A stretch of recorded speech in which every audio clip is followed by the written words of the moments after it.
En Naturaleza, Manuel y su invitado nos van a hablar de un tema controvertido, pero muy interesante, que afecta a distintas especies de rapaces. ¿No es así? Pues sí, Agustín, es el impacto que produce la escalada deportiva en las aves rapaces principalmente que crían en nuestros cantiles. Y para ello contamos con la presencia de Juan Antonio Gil, que es presidente de la Fundación para la Conservación del Quebrantahuesos y además ha participado en un proceso muy interesante, una normativa que regula esta actividad en compatibilidad con la conservación del quebrantahuesos en Aragón, ¿verdad? Sí, bueno, hemos estado trabajando durante años para intentar buscar que este tipo de actividades al aire libre sean compatibles con la conservación de la especie del quebrantahuesos, buscando una regulación que permita la práctica de la escalada y, en este caso, la conservación y la protección de la especie, siempre desde ese punto de vista de buscar la compatibilidad de las actividades. Bueno, Juan Antonio, pues si te parece, para adelantar y profundizar un poquito en los detalles de este tema, vamos a ver un vídeo y luego seguimos charlando. De acuerdo, muy bien.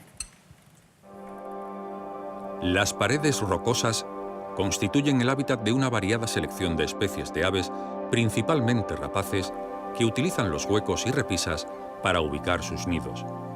Algunas especialmente sensibles y amenazadas, como es el caso del águila real, el quebrantahuesos, el águila perdicera o el alimoche.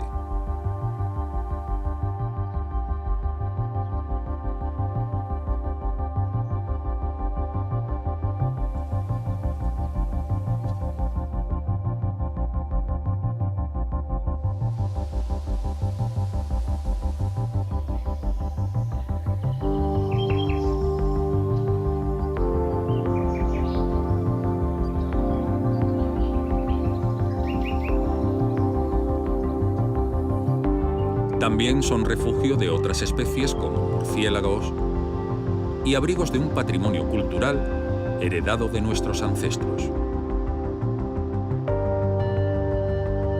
Con todo ello, una actividad deportiva cada vez con mayor auge se está convirtiendo en un serio problema para las rapaces rupícolas.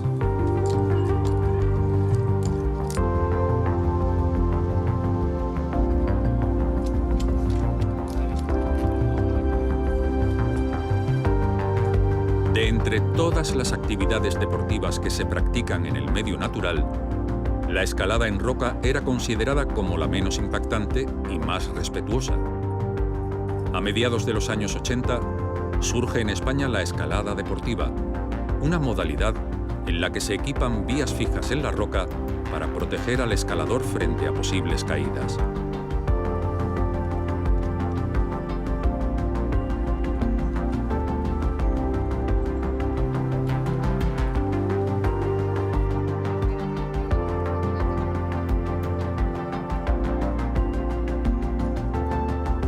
Los practicantes de este deporte se han multiplicado de la misma manera que lo han hecho las vías fijas de escalada, con el consecuente impacto para las aves rupícolas. Tanto es así que, por ejemplo, en Andalucía, una de cada 10 parejas de águila perdicera sufren el impacto negativo de esta disciplina.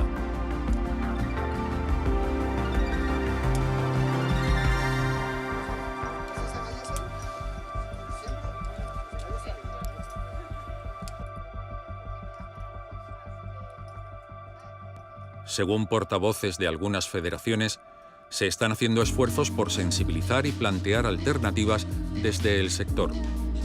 En algunos casos, las administraciones públicas competentes no abordan el problema en su dimensión y las medidas recogidas en diferentes planes se quedan escasas, según exponen biólogos expertos en el tema.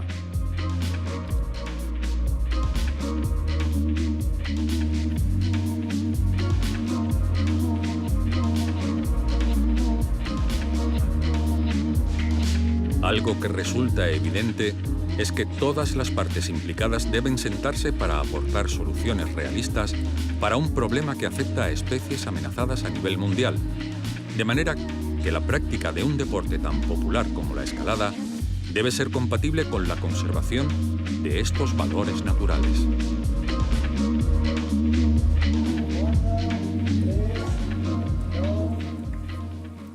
Antonio, hay una cifra muy evidente y es que nada menos que el 11% de la población nidificante de quebrantahuesos en Aragón está amenazada por este tipo de impacto, por esta actividad deportiva. Bueno, sí fue un trabajo en el año 2012 en el cual vimos sí, que una parte de los sectores de nidificación del quebrantahuesos podían verse afectados por la práctica de la escalada. Entonces, a partir de ese momento, este trabajo lo presentamos en la Administración. En el año 2013 propusimos, en este caso a la Federación Aragonesa de Montañismo, que tuviésemos una mesa de trabajo juntamente con la Administración para empezar a trabajar en las posibles soluciones, que se concentraban precisamente en un parque natural donde se disparó mucho la práctica de la escalada, sobre todo en los últimos 10 años. Y a partir de ese momento bueno, se trabajó en una futura orden de regulación dentro del espacio natural protegido para regularlo de tal manera que fuera compatible pues la práctica de la escalada y la conservación de la especie, ya que la práctica de la escalada en determinadas épocas y en determinados lugares sí que podía afectar a la reproducción. Esto, bueno, después de mucho trabajo con la Federación y con la Administración, se consiguió que se aprobara la orden en el año 2015 y posteriormente pues, bueno, se han constituido unas comisiones de seguimiento para ir abordando el problema, porque claro, los sectores de nidificación de la especie pueden ir cambiando y luego hay que revisar un poco si la orden que se puso en marcha con las restricciones que había eran suficientes o mejorables o podía haber cambios al respecto de eso. Pero sí que se ha estado trabajando en la búsqueda de soluciones, como digo, siempre buscando la compatibilidad en este caso de la actividad en el medio y de la conservación de la especie, que, bueno, que también hay una demanda legal al respecto. ¿Existe una actitud positiva de colaboración entre los diferentes sectores, llamémosle implicados, ¿no? Escaladores, administración pública, grupos científicos, conservacionistas? Sí que la hay, pero bueno, siempre hay determinadas reticencias. Al principio sí que hubo algunos problemas que hubo que solventar y cuando te pones en una mesa a negociar determinadas cosas, pues todos tenemos que ceder, ¿eh? Entonces sí que hay problemas, hay gente que esto lo ve como unas restricciones a lo mejor que son un poco abusivas o pueden ser un poco abusivas y hay gente que no. Pero bueno, desde la Federación Aragonesa de Montañismo sí que hubo predisposición a trabajar y de hecho se aprobó la orden, es una orden que aprobó la Consejería, en este caso de Desarrollo Rural y Sostenibilidad del Gobierno de Aragón, porque se llegó a un acuerdo de todas las partes, o sea que sí que hubo voluntad. Y de hecho, dentro del mundo de la escalada hay federaciones o grupos que están muy preocupados con este asunto y con la resolución de este asunto. Pero bueno, sí que es verdad que es un asunto que hay que abordar porque en los últimos 15 años la actividad se ha multiplicado en muchos lugares donde antes no se hacía esta práctica. Entonces, sobre todo hay que hacer una labor que hemos pedido nosotros desde las organizaciones conservacionistas de información, de informar a las personas que van a hacer la actividad para que no provoquen problemas, en este caso a la conservación de la especie, a esta o a otras especies. Bueno, Antonio, yo sé que hay comunidades autónomas que o bien no son conscientes de lo importante que es esta actividad, que como estamos diciendo cada vez está más en auge, y el impacto que está provocando. ¿Qué medidas concretas estáis proponiendo desde la Fundación para la Conservación del Quebrantahuesos para que esto sea compatible? Bueno, pues en primer lugar, como he contado antes, en cada caso o en cada área habría que ver si verdaderamente hay afección o no por la práctica de la escalada. En tal caso, buscar medidas de regulación, búsqueda que a lo mejor de lugares donde tienen que quedarse como zonas de tranquilidad, donde a lo mejor no se pueda ejercitar la actividad, porque allí hay sectores de nidificación y en unas épocas determinadas, si se hace la actividad, puede haber problemas, y en otras buscar la compatibilidad de que en determinadas fechas se pueda hacer la actividad y en otras no, y en otras donde no haya problemas que se haga la actividad. Hay que tener en cuenta que esta actividad en el medio rural es una actividad y un recurso más que en determinados lugares pues, es un recurso económico, de esa gente que hace la actividad, que está allí, que pernocta. Sí. Entonces, eso hay que tenerlo también en cuenta. Pero también hay que tener en cuenta que desde el punto de vista legal y de la conservación hay que intentar solucionar ese problema para que en la época de reproducción no se produzcan las molestias.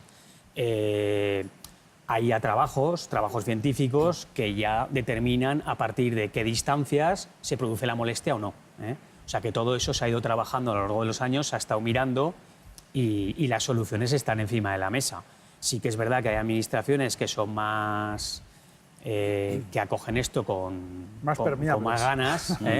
Hay otras que igual les cuesta un poco y también es verdad que dentro del sector, de nuestro mismo sector, hay gente que pide que prácticamente no se escale en ningún sitio o hay gente que le gustaría escalar en todos los sitios. Pues no, hay que buscar el término medio y la compatibilidad de las actividades. Juan Antonio, mira, ¿tú crees que, como bien comentas, hay que hacer un cambio de concepto, no solo pensar que la contaminación es una cosa y los impactos, sino que también nuestra presencia es un impacto muy importante, ¿no? en las poblaciones salvajes? Nuestra actividad en determinados lugares, por ejemplo, en el caso concreto del quebrantahuesos, que se llaman áreas críticas, que son los sectores de nidificación, no tiene por qué ser solo la escalada, puede ser otra actividad.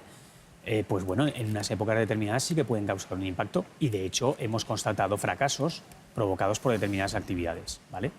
Entonces, yo creo que todo pasa porque en determinados lugares exista esa regulación. Sí que es verdad que hay mucha gente que esto de la regulación o que te digan lo que tienes o lo que no tienes que hacer en determinados lugares no les gusta. Al hilo de eso, Juan Antonio, hay especies como el buitre leonado, ¿no?, que en los últimos años se han expandido espectacularmente y en cambio otras, pues como el quebrantahuesos, que parece una ave maravillosa, o incluso el alimoche en menor medida, no tiran para adelante, ¿no? ¿Por qué?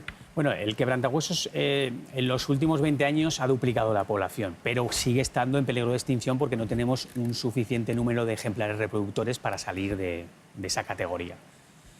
Pero claro, es una especie especialista que consume un recurso muy escaso, se ha especializado precisamente para no competir con otros en comer huesos, es la única ave osteófaga del planeta y por lo tanto, como tiene un recurso escaso, no puede tener una alta densidad. Y además es una especie que vive muchos años, que tarda muchos años a reproducirse y por lo tanto su recuperación es muy lenta. Y por eso le cuesta tanto a nivel de recolonización como de que la población vaya aumentando. Estamos hablando que en los años 70 debían quedar unas 30 parejas aproximadamente y actualmente en Aragón, concretamente, que se concentra el 40% de la población europea, tenemos 90 parejas. O sea que sí que ha ido subiendo y entre otras cosas porque se han aplicado medidas, ha habido un plan de conservación para la especie, se han ido haciendo regulaciones en determinados sitios, pero bueno, sigue habiendo problemas porque bueno, las actividades cambian, aparecen nuevas actividades, aparecen nuevos usos y todo eso es lo que tenemos que, tanto desde las organizaciones conservacionistas como desde la administración, como del resto de usuarios, tenerlo en cuenta e intentar buscar las soluciones adecuadas. Que nos ha acabado el tiempo, ha sido un placer y muchísimas gracias por ilustrarnos en el tema. Pues nada, a vosotros y gracias por invitarme al programa. Pablo, enséñanos tu arte, a ver qué ha salido de esos dedos. A huesos le va a coger del casco, así lo va... ¿Con mala intención o sí con...? Parece, sí. No, además has reflejado muy bien, perfectamente, la silueta del quebrantahuesos. Muy bien, está muy bien el dibujo. Solo un intento. Bueno, pues creo que es un regalo que te hace Pablo por estar con nosotros en el programa. Muy bien. Bueno, pues a mí solo me queda recurrir al refranero popular y esta vez les voy a decir que en invierno de nieves, año de bienes. Así que esto especialmente dedicado para nuestros agricultores y para nuestra naturaleza. Muy bien, Manuel. Pues hasta aquí este programa que espero haya sido de su agrado. Quiero dar las gracias a técnicos, colaboradores e invitados. Hasta muy pronto.